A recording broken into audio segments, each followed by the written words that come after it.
Olá, investidores, tudo bem? Hoje vamos falar sobre fundos imobiliários aqui no canal. Prazer receber o Bruno Benassi. Tudo bem, Bruno? Especialista de ações da Levante, cuida da carteira de fundos imobiliários. Tudo bem, Bruninho? Tudo bem com vocês, pessoal? Fala aqui, beleza? Tudo certo. A gente se vê aqui todo dia, mas no canal, né? Quis trazer um especialista aqui para falar do mercado de fundos imobiliários, né? Vocês sabem que a gente tem uma recomendação aberta, o melhor fundo imobiliário para 2021, XPIN 11. Tem um relatório aqui, o link está na descrição do vídeo. Mas antes de entrar, né, efetivamente nesse relatório, vou dar primeiro um panorama macro, né? E o fundo imobiliário é meio maluco, né? Em 2019, o IFIX, que é o Ibovespa dos fundos imobiliários, subiu 35%.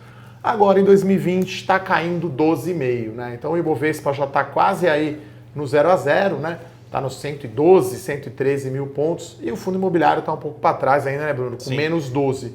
O que só reforça a minha visão, né? Para o ano que vem ser o ano dos fundos imobiliários, né? Eu costumo até falar no canal, né? As melhores classes de ativo, ações small caps e fundos imobiliários. Então, o Bruno é especialista aí em fundo imobiliário, né, Bruno? Então, qual que é a visão sua geral aí? Na nossa visão, a gente fez até alguns relatórios abertos da Levante, comentando que o que aconteceu no ano de 2019, pensando na classe de fundos imobiliários, que é uma classe que deveria oscilar menos, ser mais estável, foi uma aberração.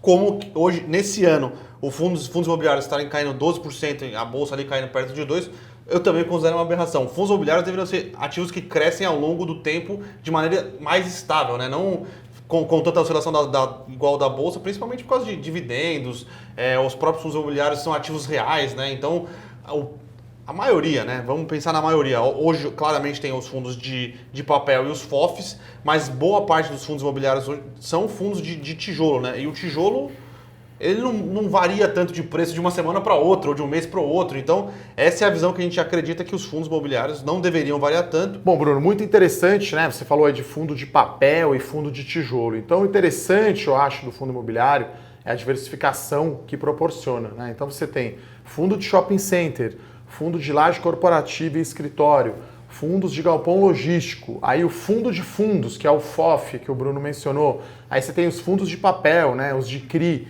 Temos aí até fundos agrícolas agora, né? Então tem toda uma classe de ativos.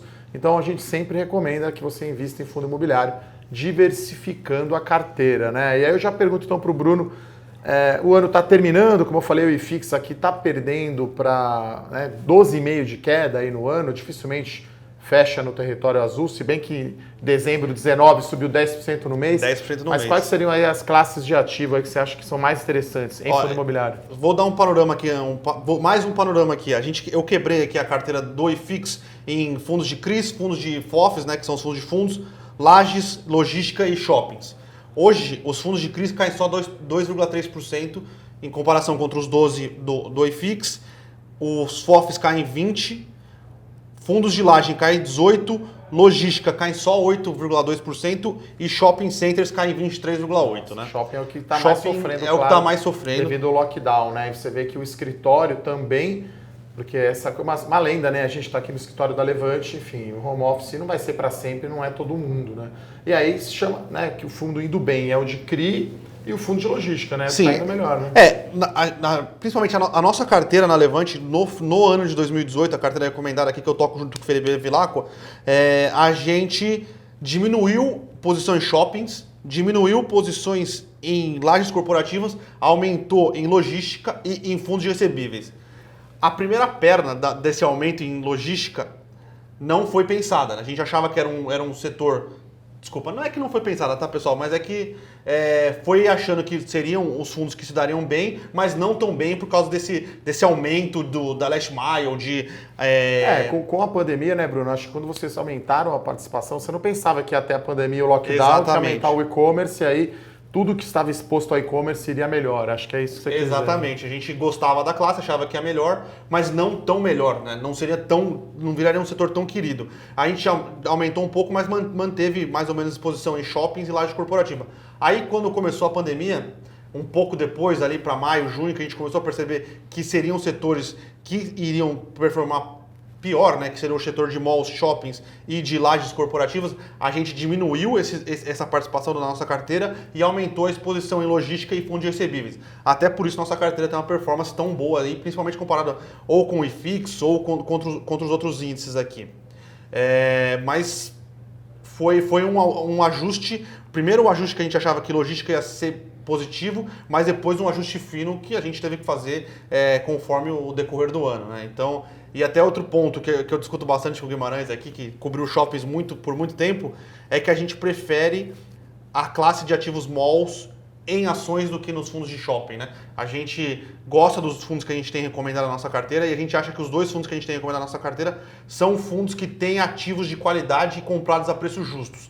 Já muito dos fundos de shopping que saíram, que foram os IPOs, que veio muito IPO de fundo de shopping em 2019, foi fundos que, pensando no cenário macroeconômico brasileiro de aumento de renda, de expansão de renda, emprego, apostaram e compraram ativos não tão óbvios e pagando caro por esses ativos. É óbvio que é fácil falar isso hoje. Depois, né? Depois. Ex-post é sempre fácil. Foi pênalti, não foi? A bola saiu ou não? Né? Mas acho que foi um certo exagero, né, Bruno? Exatamente. Nas ofertas de ações, que aí você tinha muito dinheiro, já não tinha tanta coisa boa para comprar. E aqui a gente sempre procura ser bastante seletivo, né? Tanto na parte macro, quais são os setores, e dentro de cada setor, qual que é a melhor alternativa. Né? Exatamente. E aí a gente via esse setor como um setor que ia sofrer mais, não só pela questão da classe como um todo de shoppings, mas pela classe dos ativos que boa parte dos fundos imobiliários tem, que são ativos não tão bons, os ativos que a gente tem na carteira, a gente gosta dos ativos e acha que estão melhor posicionados. Agora,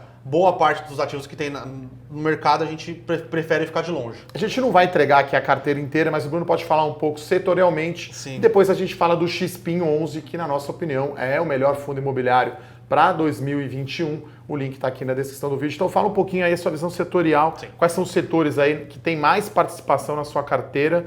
E aí a gente já entra no XPIN. A nossa carteira hoje, a maior participação está em fundos de logística, depois são o segmento de fundos de recebíveis, segmento de lajes corporativas, fundos de fundos e depois shopping centers.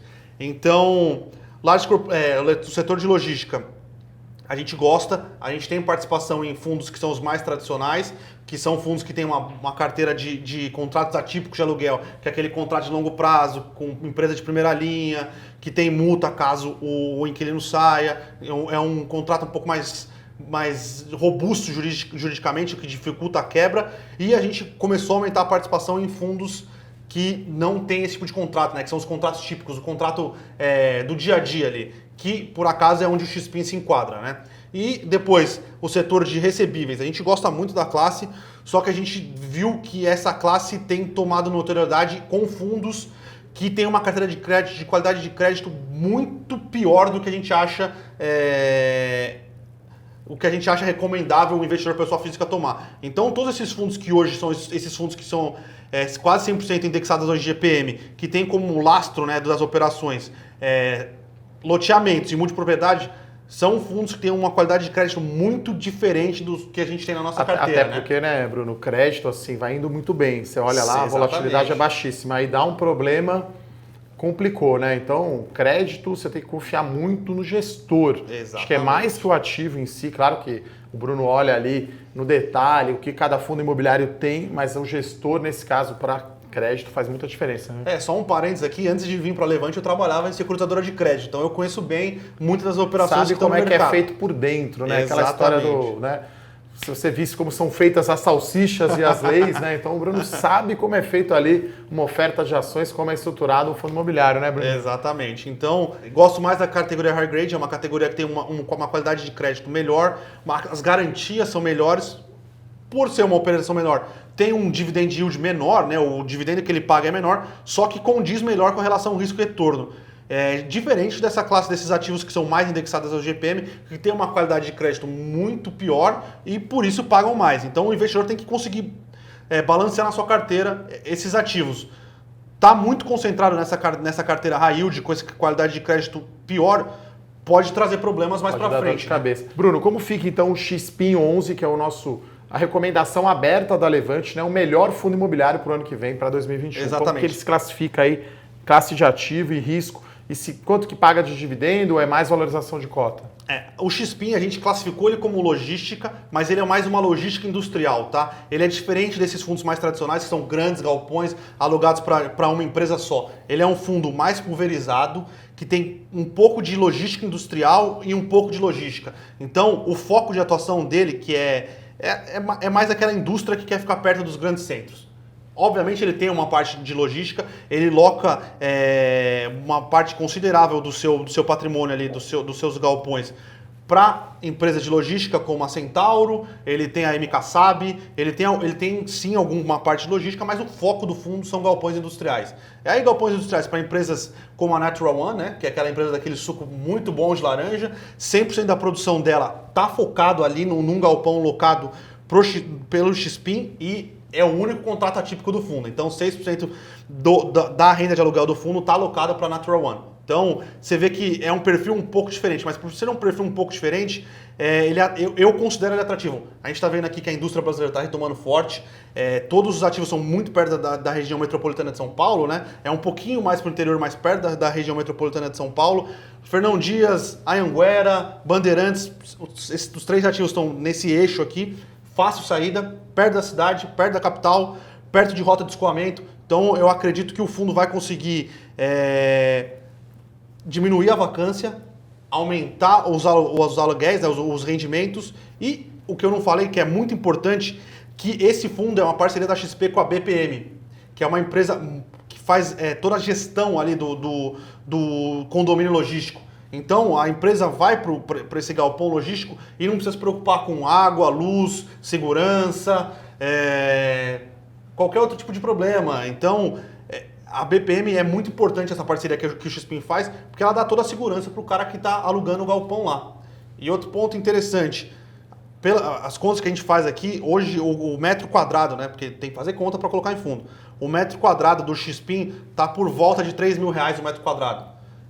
Mais ou menos, hoje o custo de desenvolvimento de um galpão está entre 2.500 e 2.700. Então você vê que está muito perto do custo de reposição. Então é um fundo que a hora que você bota na ponta do lápis, por ser um fundo bem administrado, com uma empresa que faz parceria com o XPIN, uma boa empresa, o gap de custo pelo metro quadrado está muito baixo. Essa é a conta importante, né? Então você pega o valor de mercado do fundo, divide ali pela área bruta alocável, a ABL, né? E aí você chega nesse valor, R$3.000 seria a cota. Estou olhando o gráfico aqui, desde que eu trouxe essa recomendação aqui no canal, melhor fundo imobiliário para 2021, o papel ficou de lado, 0,4%, não andou nada. No ano, né, o fundo imobiliário acumula queda ainda de 32%. Então, os fundamentos, né, desse fundo, como o Bruno explicou bem aqui, não estão incorporados no preço. Exatamente. É um fundo que tem uma liquidez média, né? Não é o maior, mas está longe de ter pouca liquidez. Tem uma liquidez boa, mas os fundamentos ainda não estão se refletindo. Quer dizer, até recentemente a Log, que é uma empresa que a gente acompanha aqui na carteira, né, de ações que eu faço na Levante, vendeu, né, a participação um fundo maduro, né, para um fundo imobiliário e vendeu por esse valor de 3.000. Então parece barato, né, olhando esse valor para o metro quadrado, a qualidade do galpão que o Bruno comentou, e se você vê para desenvolver custa mais caro. Né? Então, excelente a recomendação. E lembrando só uma coisa, quando a Log estava fazendo essa oferta das cotas do fundo imobiliário, ela fez a comparação de todos os fundos logística, ou galpão logístico, né, ou logística industrial, como a gente está falando aqui, que é o caso específico do XPIN, e tirando a Log, que tem 100%, e um fundo da VBLI, que tem 100% dos galpões logísticos, com qualidade AAA, o próximo da lista é o XPIN, que tem 70% dos galpões que fazem parte dos condomínios são de altíssima qualidade. Então você vê que é um fundo que está negociando bem perto do custo de reposição com ativos de extrema qualidade. Então é bastante interessante. Fica como a gente fala, uma assimetria, né? Porque você tem um potencial de valorização, né? E não tem muito downside, já está, né? Sim. Como eu falei aqui no ano, está caindo 32%. E quanto que é mais ou menos? Ele paga dividendo também? Paga. Quanto que seria aí um retorno de dividendos? Sempre lembrando, né, pessoal, fundo imobiliário é para dar de 10% a 15% ao ano, né? Não é para dar os 35% que deu 2019, né? Exatamente. Foi um ano atípico. A gente sempre fala, outra coisa que eu digo aqui, é um excelente começo para você investir em renda variável. Você que nunca investiu em renda variável, em bolsa de valores, você começar a investir em fundo imobiliário. Então o XPIN, o Bruno vai falar então mais ou menos ali. Isso tudo está no relatório, tá? Então o melhor fundo imobiliário para 2021, XPIN, todas essas informações que o Bruno falou, deixar para ele falar agora, retorno esperado em dividendos do fundo. Hoje, o dividend yield de 12 meses para frente, né, tá perto dos 6%. A gente acredita que com o crescimento industrial, com a diminuição da vacância, o fundo vai conseguir pagar ali perto dos seus 7,5%, quase 8%, tá? É um fundo que vai pagar um retorno em dividendos maior do que um retorno esperado em dividendos, maior do que os fundos de logística tradicional, porque ele é um fundo de logística industrial. Ele tem um pouco mais de risco do que o seu XPlog, do seu HGLG, mas é uma questão de risco retorno que a gente gosta e acha atrativa para o fundo. Então é importante também ter a ideia de quando você está alocando no XPIN, que ele é um fundo de galpão logístico industrial e não um fundo de galpão logístico o mais tradicional que você vê nos maiores fundos da bolsa. E por isso a gente acredita que ele vai pagar um dividendo um pouco maior, mas com risco e retorno atrativo. Bom, Bruninho, no final agora do vídeo então, vamos falar de assuntos polêmicos, como diria Roberto Avalone, já que o Bruno é palmeirense. O pessoal falando muito aí do fundo hectare, né? Fundo aí de multipropriedades. Qual que é a sua opinião aí? Sem ficar no muro, a gente fala aqui se é bom ou ruim. Exatamente. Bom, eu não gosto da classe de ativos, tá? Aí eu não só pensando no fundo hectare, mas pensando nos outros fundos que compram mesmo tipo de ativo, que são CRIs de multipropriedade e CRIs de loteamento, tá? São CRIs que têm um risco de performance de obra. O que eu quero dizer? Normalmente, boa parte dos CRIs que ele tem em carteira estão em fase de construção de obra, seja a obra da multipropriedade. Multipropriedade quando você vai para Porto Seguro, você está andando tranquilo na praia, vem alguém e fala, você não quer comprar um quarto aqui para passar férias aqui em Porto Seguro? É tipo uma segunda residência. É uma segunda residência, mas que você tem tempo de uso específico, você pode ir 7 dias por ano, então é uma classe que já não me agrada pelo ativo imobiliário por trás e por ainda assim tá em performance, né? Não está pronto. E o loteamento é uma classe difícil de você conseguir desenvolver. Ainda mais que os loteamentos que esse tipo de fundo compra são loteamentos em cidades, em estados e em cidades não centro. Então é loteamento no Mato Grosso, é loteamento no Pará, é loteamento em São Luís. Então, e o problema do loteamento é a questão de aval. O ciclo é muito longo. O ciclo é muito longo. Se o ciclo já é longo no setor imobiliário como um todo, em loteamento você tem aí o longo do longo, né? Então, nada contra aí Porto Seguro ou essas regiões, não, mas exatamente. A classe de ativo que está empacotada no fundo versus o preço que você considera não atrativo. Exatamente. São fundos que entraram na moda porque as carteiras dele são corrigidas de IGPM, o IGPM explodiu. Está 25% de alta em 12 meses. Então agora, nesse mês, ele paga um dividendo muito alto. Porque a carteira do fundo foi reajustada, foi corrigida. Mas aqui, já vamos pensar mais para frente, o IGPM talvez não fique tão alto. Então o dividendo já vai diminuir para frente. E pensando que na cotação que o fundo está hoje, quando você olha ali, parece ok, mas está ok por causa do IGPM. Então quando você para pensar que o IGPM vai diminuir, o yield desse fundo vai diminuir. Então a hora que você pensa o yield futuro desse fundo comparado com o risco que ele corre e tal, o problema aqui não é se o fundo é bom ou ruim. O fundo ele tem riscos maiores do que os outros fundos. E o yield dele, né, que é o dividendo que ele paga, vai diminuir no futuro por causa do IGPM. Então, a hora que você para fazer essa conta de risco e retorno, esses fundos não fazem sentido. Então, é mais arriscado, garantias são piores e o yield futuro vai ser menor. Então, você vê que são duas recomendações aqui que a gente trouxe, então, do Bruno Benassi, especialista em fundos imobiliários. Então, uma é a recomendação aberta da Levante, melhor fundo imobiliário para 2021, XPIN, e o outro é fique fora do hectare, né? A gente considera aí muito arriscado. Então foi um prazer, Bruno, receber você aqui no meu canal do YouTube. A gente também faz o podcast Fora da Caixa, inclusive para quem é interessado aí em fundo imobiliário, vou deixar o link aqui. Tem um bate-papo que a gente fez com o CEO, né, e fundador da RBR Asset, uma casa somente de ativos imobiliários. Então, outro qual fora da caixa nesse podcast, muito bom. Então recomendamos aí o podcast Fora da Caixa específico aí sobre fundos imobiliários. Valeu, Bruninho, valeu, pessoal. Tenham todos aí um ótimo domingo, um abraço, até a próxima. Tchau, tchau. Valeu, pessoal.